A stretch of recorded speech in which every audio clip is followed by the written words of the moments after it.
Shalom, Om Swastiastu, Namo Buddhaya, Salam Kebajikan. Perkenalkan, saya adalah Aulia Ahmad Davin. Di kesempatan kali ini, peran saya adalah sebagai narator dan juga sebagai pamaman. Lalu ada rekan saya, yaitu Vincent. Dia sebagai penasihat hukum PT BCD. Dan juga ada rekan saya, Arif. Arif sebagai Direktur Utama PT BCD dan juga sebagai penasihat hukum Pak Maman. Selanjutnya, saya akan menjelaskan tentang posisi kasus dan juga menjelaskan tentang latar belakang dari kasus ini. Penyelesaian sengketa secara kekeluargaan merupakan salah satu kearifan yang terdapat dalam kehidupan masyarakat Indonesia. Hal inilah yang melandasi adanya alternatif penyelesaian sengketa selain di pengadilan. Alternatif penyelesaian sengketa merupakan cara untuk menyelesaikan masalah yang dilakukan di luar forum formal, seperti pengadilan dan arbitrase. Keuntungan menggunakan alternatif penyelesaian sengketa antara lain biayanya murah, bersifat rahasia, tidak formal, dan dijalankan berdasarkan itikat baik para pihak. Maka dari itu, alternatif penyelesaian sengketa sering dilaksanakan dalam penyelesaian sengketa, khususnya sengketa bisnis. Salah satu bentuk alternatif penyelesaian sengketa adalah negosiasi, di mana para pihak bertemu untuk menyampaikan kepentingan terbesarnya dan melakukan tawar-menawar serta adu argumen demi mencapai kesepakatan yang saling menguntungkan bagi kedua pihak. Lalu saya akan menjelaskan tentang posisi kasusnya. Yaitu Bapak Maman membeli 5 buah truk kontainer merek Z dengan harga satu unitnya adalah 850 juta rupiah. Total harga 5 truk tersebut adalah 4 miliar 250 juta rupiah. Tuan Maman telah membayar uang muka sebesar 2 miliar 120 juta. Transaksi dilakukan pada tanggal 5 Februari 2020 di dealer truk Z yang dimiliki oleh PT BCD. PT BCD ini beralamat di Jalan Berjaya nomor 2, Jakarta Selatan. PT BCD ini berjanji akan mengirimkan kelima truk tersebut pada tanggal 1 Juni tahun 2020. Dan pada tanggal tersebut, Bapak Maman harus melunasi sisa pembayaran sebesar 2 miliar 125 juta rupiah lalu ketika pada bulan Maret 2020 terjadilah pandemi COVID-19. Hal itu mengakibatkan Pelabuhan Tanjung Priok ditutup sampai batas waktu yang tidak dapat ditentukan oleh pemerintah Provinsi DKI Jakarta. Hal itu membuat PT BCD mengalami kendala. Kendalanya itu adalah pengiriman suku cadang dari luar negeri untuk perakitan truk, sehingga kelima truk tersebut tidak dapat diserahkan tepat waktu karena mengalami masalah dalam penyelesaian perakitan. Bapak Maman sangat membutuhkan kendaraan truk tersebut sebagai kegiatan usaha ekspedisinya yang baru dirintis. Sehingga ia mencari distributor truk lain dan menghubungi PT BCD pada tanggal 27 Maret 2020. Selanjutnya saya akan menjadi Bapak Maman. Di sini Bapak Maman menghubungi PT BCD. Halo, selamat siang Bapak Arif. Halo, iya, selamat siang Pak Maman. Ada apa ya Pak? Jadi begini Pak, saya ingin berbicara mengenai perjanjian jual beli kita nih. Sekarang kan lagi ada terjadi ini Pak ya, COVID-19 tuh Pak ya. Jadi akses yang datang dari luar negeri ditutup total kan Pak oleh pemerintah Indonesia. Nah, salah satunya Pelabuhan Tanjung Priok kan ditutup tuh Pak. Kemarin Bapak WhatsApp saya, katanya ada kendala di Pelabuhan Tanjung Priok mengenai pemasukan order deal truk ya Pak ya, sehingga tidak bisa dirakit truknya Pak ya, yang saya pesan itu. Di satu sisi kita lagi butuh banget Pak truk ini Pak, karena truk ini untuk penyelesaian pekerjaan kami. Jadi mohon maaf Pak ya, sekali lagi saya ingin membatalkan perjanjian yang telah kita sepakati Pak. Waduh, saya juga mohon maaf nih Pak, tapi perjanjian sudah ditandatangani. Dan kendala yang terjadi pun bukan karena kesalahan dari perusahaan kami. Tidak ada orang yang bisa memprediksikan adanya pandemi ini Pak. Dan tentu bukan Bapak saja yang mengalami kendala, tapi banyak sekali perusahaan di luar sana yang terkena kendala, termasuk kami, Pak. Iya Pak, betul, saya setuju. Tapi masalahnya kami butuh barang tersebut. Kami butuh barang tersebut tuh secepatnya gitu Pak. Dan saya tidak punya banyak waktu untuk menunggu. Terlebih semua ini kan pasti Pak. Begini saja, Pak. Berhubung kita belum menemukan solusinya, dan kurang pas rasanya kalau kita hanya berbincang lewat telepon ini, bagaimana kalau saya hubungi penasihat hukum saya dulu, lalu di kemudian hari kita bisa menghubungi Bapak kembali. Oke, Pak? Baik, boleh Pak. Saya juga akan berbicara dengan penasihat hukum saya Pak. Kalau gitu, kapan ya negosiasinya Pak? Bagaimana kalau kita negosiasi pada tanggal 30, Pak? Sepakat, boleh deh. Kebetulan tanggal 30 saya lagi ada banyak peluang. Baik, kalau gitu untuk sisanya nanti saya komunikasikan via WhatsApp aja ya Pak. Terima kasih Pak. Ya, terima kasih kembali, Pak. Nanti sampai ketemu 3 hari lagi ya. Oke, baik. Oke, sesaat setelah menghubungi Bapak Maman, Bapak Arif langsung menghubungi penasihat hukum. Halo, selamat siang Pak Christian. Iya, selamat siang Pak Arif. Ya, ada masalah apa ya Pak? Jadi gini Pak, saya kan ada transaksi jual beli dengan usaha jasa ekspedisi nih. Nah, dan kita sudah tanda tangan perjanjian, tapi karena terjadi pandemi ini, pelabuhan kan semua ditutup ya. Nah, beliau tadi hubungi saya meminta untuk membatalkan perjanjiannya Pak. Karena kita nggak bisa memenuhi perjanjian tersebut, kan itu terjadi karena adanya force majeure. Langkah hukum apa yang saya harus ambil kalau begini ya? Kalau negosiasi apakah bisa?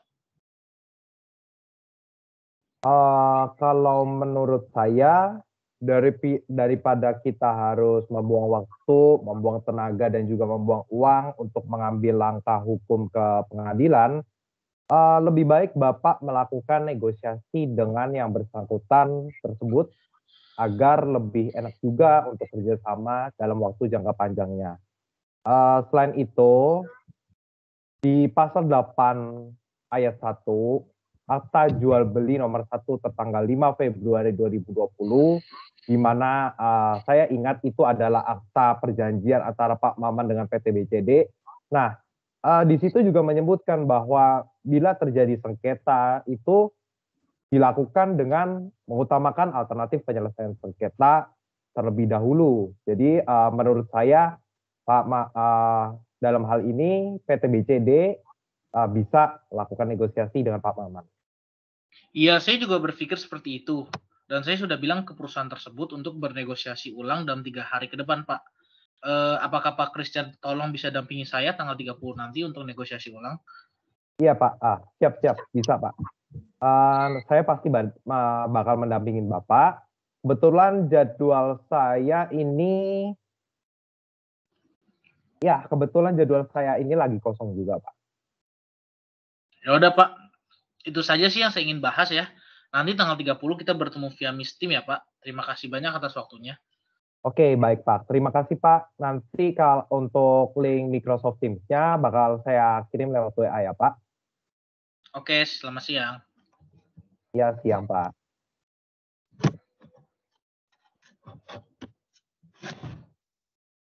Setelah Pak Arif menelpon penasihatnya, dia langsung buat grup WhatsApp dengan Bapak Maman beserta para kuasa hukum. Setelah mengkoordinasikan semuanya, negosiasi pun berlangsung pada tanggal 30 Maret tahun 2020. Oke, baik. Selamat siang Bapak Arif, Bapak Rivaldo, dan juga Bapak Maman. Sebelumnya perkenalkan, nama saya Christian Vincent Gunawan, biasanya dipanggil Christian. Saya pada kesempatan kali ini berperan sebagai penasihat hukum dari Bapak Arif. Nah, saya hadir untuk memberikan nasihat terkait dengan negosiasi ini. Ya, siapa tahu ketika negosiasi ini bisa tercapai kesepakatan yang menguntungkan kedua belah pihak. Halo Pak, iya, salam kenal Pak. Saya Maman, konsumen dari PT BCD. Harapan saya semoga hasil negosiasi ulang hari ini memberikan keuntungan buat kita semua ya Pak. Ya, baik Pak. Tenang saja, pasti kita akan cari solusi untuk keuntungan bersama. Jadi kita langsung mulai saja ini ya negosiasinya ya. Oh, baik Pak. Ini negosiasinya saya rekam nggak apa-apa ya Pak? Oh iya, tidak apa-apa Pak. Silahkan. Kebetulan juga kita memerlukan ini untuk dokumentasinya. Nanti keterangan dan juga dokumen-dokumen itu akan diketik oleh saya dan juga nanti bakal saya kirim dokumennya yang sudah ditandatangani oleh Pak Arif. Jadi nanti Bapak tinggal tanda tanganin dan kirim balik ke kita. Oke, boleh Pak. Gitu saja biar tidak perlu ketemu langsung. Apalagi sedang ada pandemi gini kan Pak di luar sini. Untuk selanjutnya negosiasi pun dimulai oleh kedua belah pihak dan dimulai oleh Bapak Maman terlebih dahulu. Baik Pak, jadi begini, berhubung perusahaan saya sedang sangat membutuhkan truk yang saya beli melalui perusahaan Bapak, tapi karena adanya kendala di mana kondisi pandemi menyebabkan tutupnya pelabuhan ya Pak ya, pelabuhan Tanjung Priok, sehingga barang dari luar negeri tidak dapat dikirim ke Indonesia. Nah, itu kan jadi sulit tuh untuk masuk ke Jakarta. Maka saya ingin agar perjanjian sebelumnya dapat dibatalkan Pak. Sebab saya yang paling utama adalah segera mendapatkan truk untuk usaha ekspedisi saya Pak. Karena ekspedisi itu baru saya rintis, itu baru saya mulai gitu Pak. Ya, saya paham Pak dengan kondisi saat ini. Tapi daripada Bapak membatalkan perjanjian dengan kami, saya punya solusi, yaitu Paman bisa menyewa truk kami dengan kapasitas yang Bapak butuhkan. Tentunya dengan harga yang sangat murah dengan kami berikan. Nah, agar Paman bisa menggunakan secepatnya, Paman bisa sewa dengan kami hingga pelabuhan kembali dibuka. Dan harga yang kami tawarkan untuk Bapak yaitu 40 juta rupiah per bulan. Begitu, Pak. Waduh, Pak, mohon maaf nih. Tapi kalau saya nyewa truk dengan Bapak dan masih tetap membeli barang yang kami beli dari Bapak, kami mengalami kesulitan finansial, Pak. Dan saya masih merasa dirugikan kalau gitu. Walaupun Bapak Arif memberikan harga khusus untuk sewa truk tersebut, Pak. Ya sudah, Pak. Begini saja. Bagaimana kalau saya berikan harga hingga 30 juta per bulan untuk sewa truk? Apakah Bapak setuju dengan penawaran kami? Cukup menarik. Tapi belum memuaskan buat saya, Pak. Bagaimana kalau saya dapat harga 20 juta per bulan untuk sewa truk dari 5 truk itu, yang akan saya beli dari perusahaan, saya akan beli 2 truk bekas dengan harga 400 juta, Pak. Dan truk baru, jadi saya hanya beli 3 saja, Pak. Dari perjanjian awal kan saya beli 5 truk tuh, Pak. Jadi saya hanya beli 3 truk baru dan 2 truk bekas. Gimana tuh, Pak? Oke, begini Pak Maman. Kalau saya hitung-hitung ya di sini, harga 20 juta per bulan untuk sewa truk dan 2 truk bekas akan dibeli oleh Paman itu malah memberikan kerugian untuk perusahaan saya, Pak. Iya Pak, ini juga berhubung lagi ada force major berupa pandemi ini, tentu hal ini juga tidak kita inginkan Pak. Baik, Pak. Bagaimana kalau tawarannya yaitu untuk harga sewa truk saya minta harga 20 juta per bulan. Tapi harga truk bekasnya 410 juta per unit. Gimana tuh, Pak? Waduh, tidak bisa Pak, itu masih merugikan perusahaan kami nih. Bagaimana kalau Bapak berikan tawaran yang lebih realistis deh, Pak? Sudah saya berikan tawaran saya yaitu saya naikkan maksudnya harga sewanya saya jadi 15 juta aja dan juga harga truk bekasnya saya naikkan jadi 420 juta. Gimana tuh, Pak? Bentar ya. Tidak bisa Pak, mohon maaf. Tawaran saya itu harga sewa truk 30 juta per bulan dan harga truk bekas 600 juta, Pak. Itu tawaran saya. Wah, kalau gitu nggak bisa, Pak. Menurut saya, jika saya membeli truk bekas tersebut dengan harga 20 juta, itu selisihnya masih dekat dengan harga truk baru. Truk baru kan 850 juta kan. Nah, gini aja deh, gimana kalau harga truknya akan kami ambil jika Bapak lepas 500 juta dan sewanya 18 juta per satu truk. Gimana, Pak? Maaf Pak, setelah saya perhitungkan, penawaran Bapak dirasa sangat mepet Pak. Bisakah Bapak menaikkan sedikit saja harga yang Bapak bisa berikan? Baik, kami akan memberi tahun terakhir, bagaimana kalau saya beli truk bekas yang masing-masing seharga 500 juta. Nah, tapi sewa satu truknya untuk 1 bulan 21 juta per unit. Gimana, Pak? Nah, itu penawaran yang cukup baik buat kami. Boleh Pak, saya sepakat akan hal itu. Oke. Kalau gitu, hal-hal pokok sudah kita bahas hari ini ya, Pak. Untuk berikutnya, kuasa hukum kita akan membuat nota kesepakatan mengenai hal yang baru saja kita sepakati. Bila ada hal-hal yang masih kurang, saya sudah menguasakan penasihat hukum saya untuk mewakili saya. Kalau gitu, baik, saya rasa cukup sampai di sini. Semoga dengan adanya kesepakatan ini, segala permasalahan kita dapat diatasi ya Pak, dan akhirnya kerjasama kita dapat berjalan cukup panjang atau langgeng ya Pak. Iya Pak, saya setuju. Terima kasih banyak ya Pak. Ya, baik Pak. Saya dan kuasa hukum Bapak, ini berikutnya kami akan berkoordinasi untuk membuat naskah kesepakatannya ya Pak. Oke, demikian nih negosiasi pada hari ini. Terima kasih ya Pak. Oke, baik. Nanti langsung hubungi kuasa hukum saya aja ya Pak ya. Oke, ya. Oke. Baik, terima kasih Pak. Oke. Setelah melakukan negosiasi pada tanggal 30, pada tanggal 31, kebesokan harinya, para penasihat hukum bersama-sama melakukan pertemuan lewat Microsoft Teams untuk membahas dasar hukum dan menyusun naskah kesepakatan.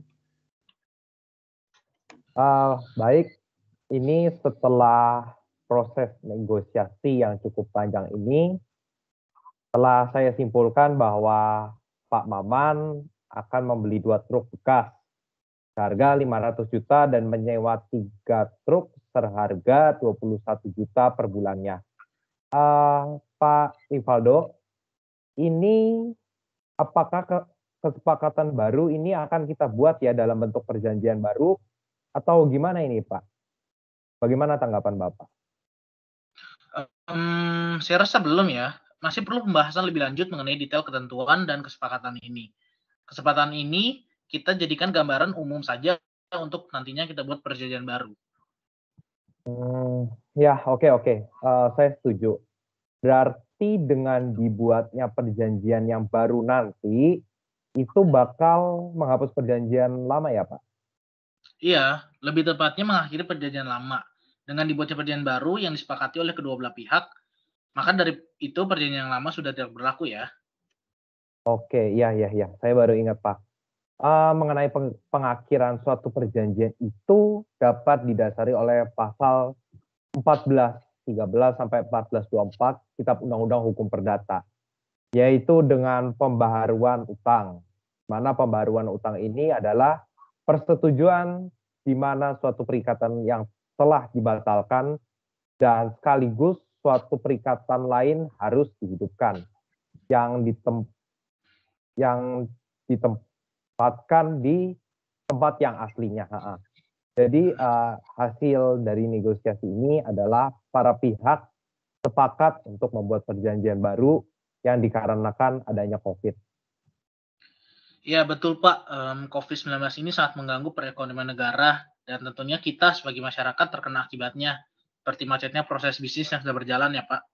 Hal ini menimbulkan keadaan memaksa atau force majeure didasari oleh pasal 1245 KUH Perdata dengan bunyi tidak ada penggantian biaya, kerugian dan bunga bila karena keadaan maksa atau karena hal yang terjadi secara kebetulan debitur terhalang untuk memberikan atau berbuat sesuatu yang diwajibkan atau melakukan suatu perbuatan yang terlarang baginya.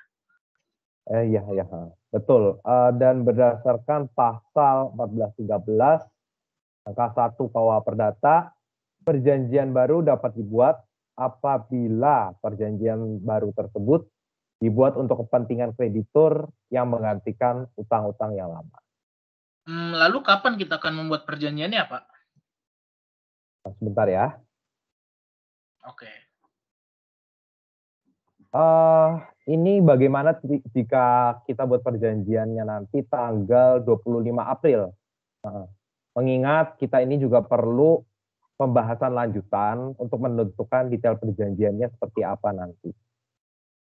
Oh, tanggal 25 ya? Sebentar ya, Pak. Hmm. Oh ya, bisa. Karena kita juga perlu menyesuaikan dengan keinginan klien kita ya. Ya,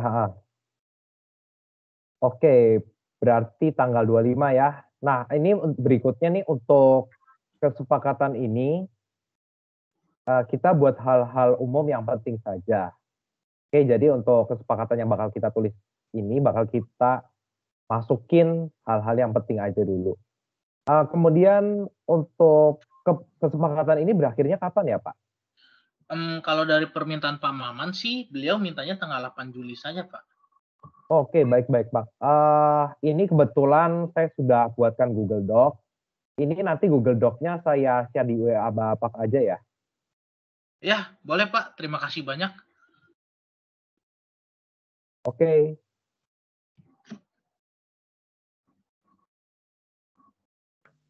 Pada akhirnya, naskah kesepakatan ini selesai pada tanggal 1 April dan ditandatangani pada tanggal 2 April. Baik Bapak Maman maupun PT BCD meraih jalan terbaik dan kepentingan terbesar mereka dapat tercapai.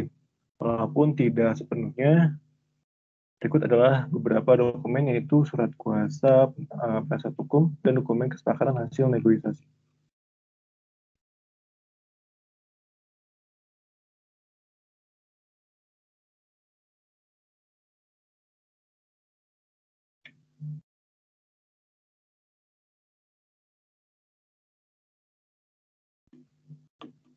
Nah, ini adalah surat kuasa khusus dari Bapak Maman ke kuasa hukumnya, yaitu Bapak Rivaldo.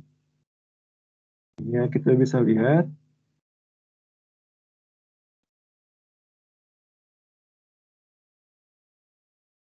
Dan juga ada tanda tangan pemberi kuasa dan penerima kuasa.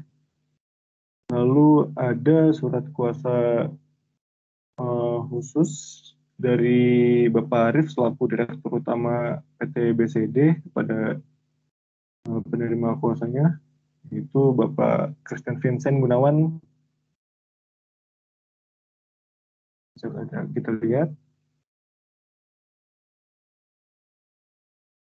ada tanda tangannya dari Bapak Arif dan juga Bapak Vincent.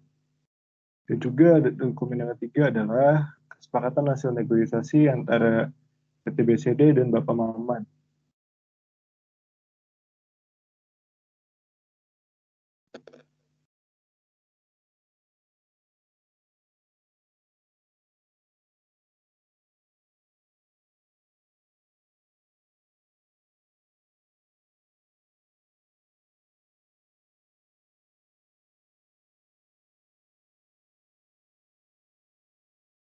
Jika kita lihat di sini ada tanda tangannya para pihak, yaitu Bapak Arif selaku Direktur Utama, dan Bapak Maman, ada kuasa hukum Bapak Arif, dan juga ada kuasa hukum Bapak Maman.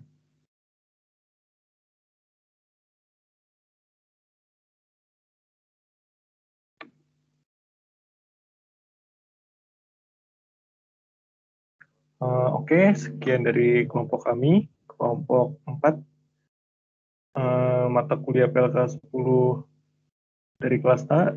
Jika ada kesalahan, mohon maaf. Wassalamualaikum warahmatullahi wabarakatuh.